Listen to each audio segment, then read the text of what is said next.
the rest of your men? You've got more men back there than I have in the whole of Western Canada. Yeah, but Sitting Bull held a war dance last night. General Terry, in Canada, Sitting Bull has kept the Queen's peace. He's agreed to meet with you.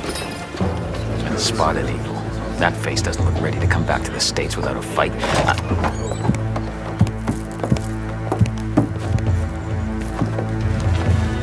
President Hayes says you will be received kindly and... The grandmother's medicine house is no place for lies. Not 2 more words. This country does not belong to you. We will stay here and keep the grandmother's peace. She will let us raise our children. We do not want lies. These men, Walsh, McLeod, they're the first white men who never lied to us. I didn't know then that they'd be starved out of Canada and go back to the States. Walsh would resign over it, and Sitting Bull would be murdered. What's up, my Canadian cousins? Welcome back to the channel.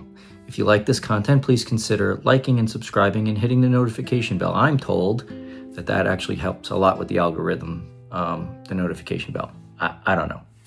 I'm not the most tech-savvy person in the world, and I don't really consider that stuff all that much while I'm doing this. But anyway, as you saw from the opening, I was sad to learn last month that the great Canadian actor Graham Greene passed away in that iconic Heritage minute he played Sitting Bull. I first came to know who Graham Greene was in maybe one of his biggest roles ever as Kicking Bird in Dances with Wolves.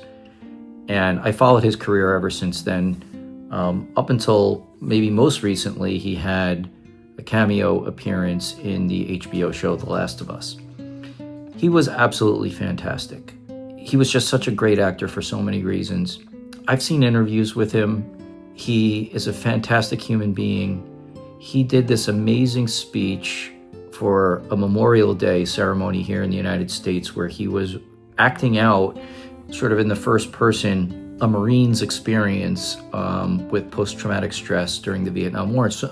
And it was so convincing that a lot of people actually thought that Graham Greene served in the United States Marine Corps, although he was Canadian, and I actually did a video about Canadians that served in the American Armed Forces in Vietnam.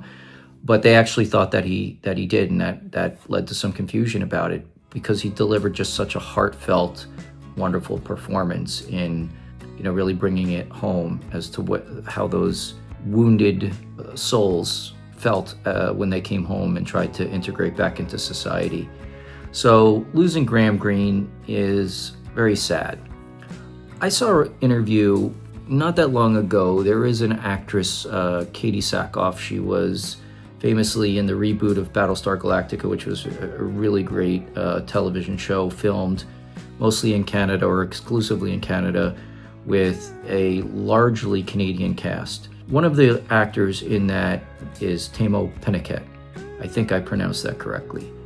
And I know that he's part Indigenous and he grew up in one of the territories, I think Yukon. He was talking during that interview, that podcast with Katie Sackhoff. Both of them are filming in Canada right now, the Mike Flanagan TV show version of what's going to be Stephen King's Carrie. And so they had the opportunity to sit down and talk with one another. And Tamo really discussed the long pedigree of First Nations actors that came out of Canada and how so many of them really paved the way, even more so than Native American Indigenous actors in the United States, such that when you see movies like Dances with Wolves and others that really started to use Indigenous actors rather than putting white actors in red face, so many of those actors were and are Canadian. Very famously, Graham Greene was playing Kicking Bird in Dances with Wolves.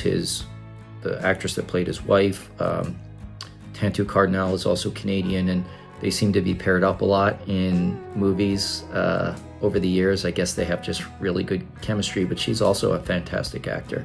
Anyway, Tamo's larger point was that Indigenous Canadians paved the way for actually Indigenous actors to play Indigenous roles.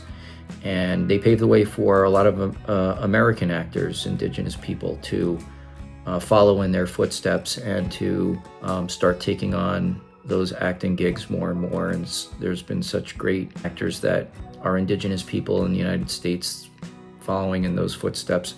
I wish I could remember her name.